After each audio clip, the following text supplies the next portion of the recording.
నమస్కారం. నేను మీ గంటి ఉష.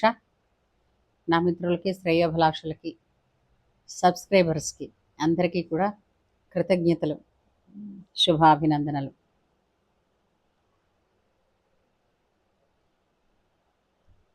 జూన్ 12వ తారీఖు దేశమే కాదు ప్రపంచం ఉలిక్కిపడింది. మధ్యాహ్నం 1:45 నుంచి ఒక వార్త, ఒక భయానకమైన దృశ్యం, ఒక ఘోరాతి ఘోరం అందరికీ కలవరపెట్టింది. ఎందరో హృదయాలలో తీరని విషాదాన్ని నింపింది. ఎన్నో కుటుంబాలు, బిడ్డల్ని కోల్పోయిన వాళ్ళు, భర్తను కోల్పోయిన వాళ్ళు, భార్యల్ని కోల్పోయిన వాళ్ళు, కుటుంబాన్నే కోల్పోయిన వాళ్ళు, ఆస్తి నష్టం కూడా జరిగింది. ఇంతటి విధ్వంసం,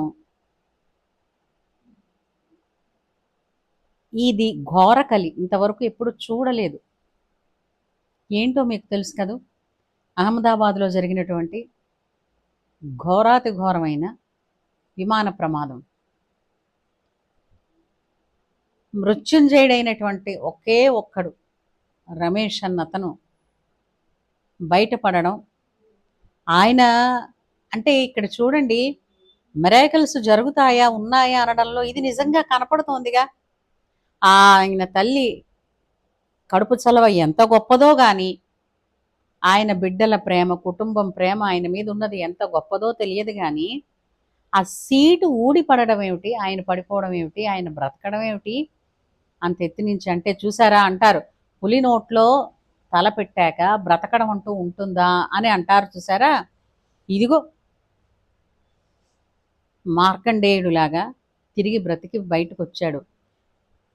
ఎలా వచ్చారు ఆయన అక్కడి నుంచి, ఆ నిజంగా ఆలోచించి చూడండి. ఆ సమయంలో అతని మానసిక స్థితి, ఒక మనస్సు ఏ విధమైనటువంటి ఆలోచన చేయడానికి కూడా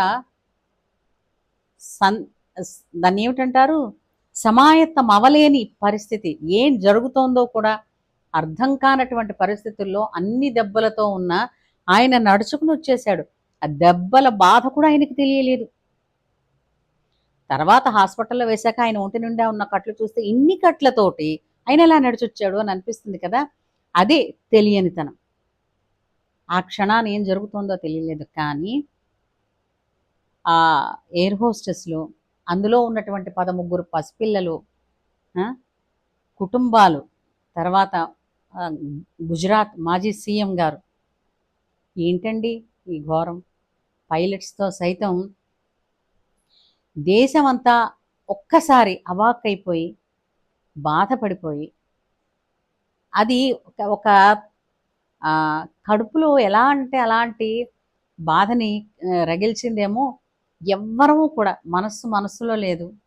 ఏ పనులు చేస్తున్నా పనుల్లా చెయ్యలేకపోయాం. ఏమంటారు, అందరి దృష్టి కూడా న్యూస్ ఛానల్స్ మీదే పెట్టుకుని ఎక్కడైనా ఎవరైనా బతికున్నారన్న ముక్క చెప్తారేమో అన్న ఆశతోనే అందరి కళ్ళు చెవులు అలా శ్రద్ధగా మీడియా చెప్పే మాటల కోసం ఎదురు చూశారన్నది వాస్తవం అండి. దీనికి కారణాలు పోస్ట్ మార్టం చేస్తున్నప్పుడు ఎన్ని వస్తున్నప్పటికీ కూడా జరిగినది అంతా ఇంత లోటు కాదండి అది. అయితే ఇప్పుడు ప్రమాదాలు రోజు జరగవు.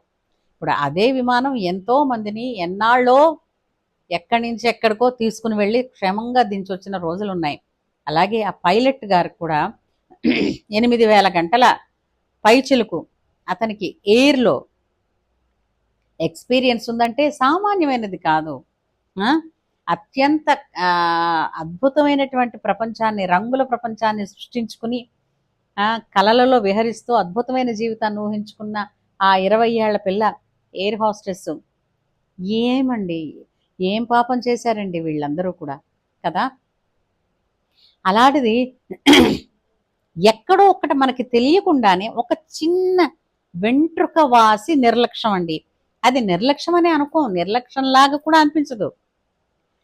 అది మనకి ఉన్న ఎక్స్‌పీరియన్స్ వలన చిన్న చిన్న వాటి యందు ఓవర్ కాన్ఫిడెన్స్ ఉంటుంది. ఒక్కొక్కప్పుడు తెలుసో తెలియకో జరిగే చిన్నపాటి ఈ ఓవర్ కాన్ఫిడెన్సెస్ ఎలా తయారవుతాయంటే ఇంతటి విషాదాన్ని తీసుకొచ్చి పడేస్తాయి. ఒక్కసారిగా విమాన ప్రయాణం అనేసరికి గుండెల్లో భయం పట్టేసింది అందరికీ కూడా. అవునా? అదే అనిపిస్తుందండి. పిల్లలు బయలుదేరి వెళ్ళేటప్పుడు అనిపిస్తుంది. ఇప్పుడు 14 గంటలు నాన్ స్టాప్ కూర్చుంటారనంటే ఎంత ఇదిగా ఉంటారో తల్లిదండ్రులన్నది తెలుసు. అనుభవం. వాళ్ళకక్కడ క్షేమంగా ల్యాండ్ అయ్యామని చెప్పేదాకా కూడా ఎంత బెంగతో ఉంటామో తెలీదు. తెలుసునా? ఇది మొత్తం దేశమంతా కూడా అందులో అశ్రువులు కోల్పోయిన వాళ్ళందరికీ కూడా వాళ్ళ ఆత్మకి శాంతి కలగాలని భగవంతుణ్ణి ప్రార్థన చేయాలి. ఎందుకనంటే ఏ సోలు కూడా తాము చచ్చిపోయామంటే నమ్మదిప్పుడు. ఎందుకంటే వాళ్ళు చచ్చిపోతామని తెలిసినటువంటి ఏ విధమైనటువంటి జబ్బుతో ఉన్నవాళ్ళు కారు. లేదంటే ప్రత్యేకించి ఎవరో పీక మీద కత్తి పెట్టారు, వీళ్ళు చంపేస్తారు అన్నటువంటి వాళ్ళు కారు. లేదా ఏ విషం కలిపిన గాలో ఏదో సోకి కాదు, లేదా ఏదో వైరస్ సోకి కాదు. అసలు చావు అన్న మాటను ఊహల్లోనే లేని వాళ్ళకి సడన్గా వచ్చి మహమ్మారిలా పడి కుమ్మేసిందండి. ఏమంటాం? నిజంగా చాలా బాధాకరమైనటువంటి, మర్చిపోలేనటువంటి దుర్ఘటన ఇది.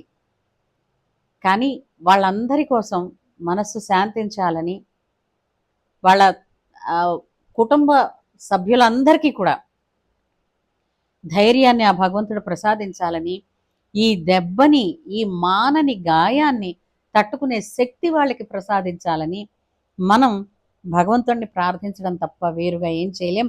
అంతేకాకుండా రాబోయే ఎటువంటి ప్రయాణాలలోనైనా వందలాది వేలాది మందిని తీసుకుని వెళ్ళగలిగినటువంటి ఆ పైలట్స్ కావచ్చు, షిప్ అయితే కెప్టెన్స్ కావచ్చు, ట్రైన్ అయితే ఇంజిన్ డ్రైవర్స్ కావచ్చు, ప్లీజ్ ప్లీజ్ ప్లీజ్ 1కి 10 సార్లు చెక్ చేసుకోండి. తప్పు లేదు. ఎందుకంటే ఒక్కసారి స్టార్ట్ అయిన తర్వాత మళ్ళీ ఇదిగో వెనక్కి తిరిగి తెచ్చుకోలేనటువంటి పొరపాట్లు జరిగిపోతాయి.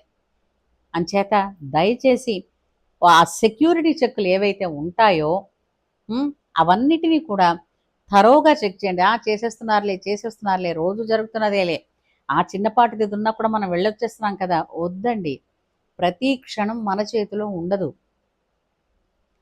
అంచేత మళ్ళీ మళ్ళీ వాళ్ళందరికీ కూడా చెయ్యెత్తి దండం పెట్టేది ఏంటంటే, ఒక బోయింగ్ నడిపేవాడు, ఒక షిప్ నడిపేవాళ్ళు కావచ్చు, ఒక ట్రైన్ నడిపేవాళ్ళు కావచ్చు, వందలాది మంది ప్రాణాలు మీ చేతుల్లో ఉంటాయి.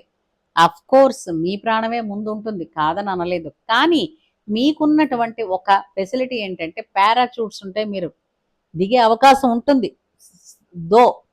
ఎంత ప్రమాదమో మీరే ఫేస్ చేస్తున్నప్పటికీ కూడా, అయినా సరే మిమ్మల్ని నమ్ముకుని ఇన్ని జీవాలు ఉంటున్నప్పుడు మీతో పాటు వాళ్ళందరినీ క్షేమంగా, లాభంగా తీసుకువెళ్ళవలసినటువంటి, ఇక్కడ లాభం అంటే డబ్బులు కాదండి. డబ్బులు ఉండొచ్చు లాభం, కానీ మనిషి ఎలా, నేను బయటకు వెళ్ళే వాళ్ళని ఇదే అంటూ ఉంటాను, సలక్షణంగా వెళ్ళి తిరిగి సలక్షణంగా రండి అని.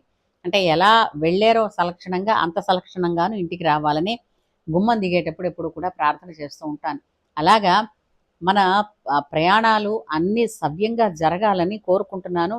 ఈ ప్రయాణాలను తీసుకుని వెళ్ళేటటువంటి ఎవరైతే ఉంటారో ఈ సారథులు, రథ సారథులు అన్నట్టుగా నిజంగా మహానుభావులు. షిప్ అయితే కెప్టెన్స్ కానీ, పైలట్స్ కానీ,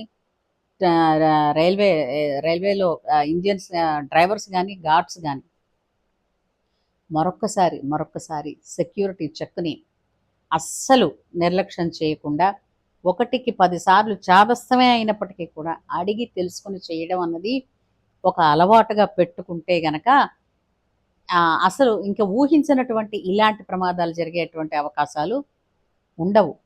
ఇప్పుడు జరిగిన బీభత్సానికి నిజంగా ఆహ్, అసలు ఏం జరుగుతోందో తెలిసే లోపలే సర్వం జరిగిపోయింది. అలాగా ఇలాంటివి ఇంకెప్పుడు దుర్ఘటనలు జరగకూడదని అందరూ సుభిక్షంగా, సురక్షితంగా ఉండాలని కోరుకుంటూ, ఈ దుర్ఘటనలో ప్రాణాలు కోల్పోయిన వాళ్ళందరికీ కూడా ఆహ్, మనశ్శాంతి వాళ్ళకి ఆహ్, ఆత్మశాంతి కలగాలని ప్రార్థన చేస్తూ, అలాగే తమ తమ వాళ్ళని పోగొట్టుకున్నటువంటి ఎవరైతే ఉన్నారో ఆ బంధుజనులందరికీ కూడా ఆత్మస్థైర్యాన్ని, ఆత్మధైర్యాన్ని, మనశ్శాంతిని ప్రసాదించాలని ఆ భగవంతుణ్ణి మనసా వాచ కర్మణ కోరుకుంటూ అలా సినిమాలో అయిపోయింది చూసారా 'ఫైనల్ డెస్టినేషన్' అని 5, 6 భాగాలతో ఒక సినిమా వచ్చిందండి. అందులో కూడా అంతే. అలా ఆ మృత్యు మృత్యుయోగం ఉన్న వాళ్ళందరూ ఒక్కసారిగా చేరారా అన్నట్టు ఉన్ జరిగిందది. మా నాన్నగారు ఎప్పుడు ఫ్లైట్ జర్నీ చేసినా ఆ టికెట్ తీసుకునేటప్పుడు వెతుక్కునేవారు. అందులో ఎక్కువ మంది పిల్లలుంటే ఆ పిల్లలకి కూడా అంటే పసిపిల్లల్లో భగవంతుడు ఉంటాడు కదా అని పిల్లలు ఎక్కువ మంది ఉన్నట్టు జర్నీ చేసేటటువంటి ఫ్లైట్ టికెట్ అడుగుతూ ఉండేవారు. ఇప్పుడున్నంత కమ్యూనికేషన్ అప్పుడు లేదులెండి. కానీ ఫ్లైట్ జర్నీ అని అంటే అంతలాగా ఇప్పుడు కామన్ అయిపోయింది. ఎంత కామన్ అయిపోయిందో ఆ కామన్‌లోంచి కూడా ఒక్కసారి ఉలిక్కిపడాల్సినటువంటి అవసరం వచ్చింది. ఇది మన ప్రధాని గారు కూడా వచ్చి సందర్శించినందుకు చాలా అంటే ఒక మంచి పని చేశారు. అక్కడ వాళ్ళందరికీ ఒక మానసిక ధైర్యాన్ని కలిగించారు. మన ప్రధాని గారు వచ్చి. ఇది కొంతవరకు ఆహ్, మంచి ఉద్దేశంతోనే వచ్చారు. మంచే జరిగింది. వాళ్ళందరికీ కూడా నాకంటూ ఒకళ్ళున్నారన్న ధైర్యాన్ని ప్రసాదించారు. చాలా మంచి విషయం అండి. అంచేత ఇక మీద ఎప్పుడైనా సరే ప్రయాణం అంటే సెక్యూరిటీ చెక్ గురించి ఎక్కే ప్రయాణికులు కూడా అడగడంలో తప్పు లేదండి. వాళ్ళని అడగాలి. అయ్యా సెక్యూరిటీ చెక్ అన్నీ బాగా చేశారంటే మాకు తెలీదా? మీరు చెప్పాలా? అని అడగొచ్చు. అయినప్పటికీ కూడా అడగడంలో తప్పు లేదు. అడుగుదాం ఇక మీద. ఏమంటారు? ఉంటానండి.